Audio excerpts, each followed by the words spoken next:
18তম লোকসভায় বিরোধী দলনেতা হলেন Rahul Gandhi. Bharat centre of Olympic research and education উদ্বোধন করা হলো গুজরাটের গান্ধীনগরে। ইন্টেলিজেন্সি ব্যুরোর প্রধান হলেন তপন কুমার ডেকার। আর্মি স্টাফের পরবর্তী ভাইস চিফ পদে নিযুক্ত হলেন এনএস রাজা সুব্রমণী। সম্প্রতি পেন প্রিন্টার প্রাইজ পেলেন লেখিকা Arundhati Roy.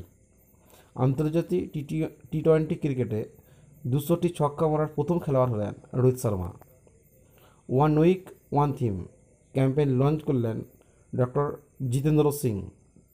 HDFC ERGO general insurance পদে ম্যানেজিং ডিরেক্টর পদে এবং সিও পদে নিযুক্ত হলেন অনুজ ত্যাগী। ভারতের চতুর্থ ওয়ার্ল্ড ক্রাফট সিটি তকমা পেল Srinagar.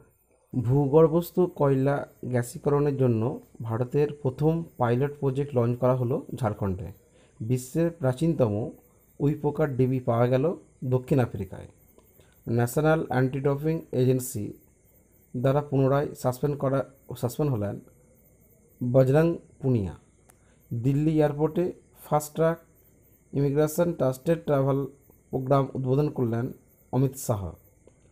Gateway to the sea শিরোনামে সামুদ্রিক ইতিহাস বই উন্মোচন করলেন মহারাষ্ট্রের রাজ্যপাল Ramesh Bais. New India assurance কোম্পানির নতুন চেয়ারম্যান ও ম্যানেজিং ডিরেক্টর পদে নিযুক্ত হলেন গিরিজা সুব্রমণিয়াম।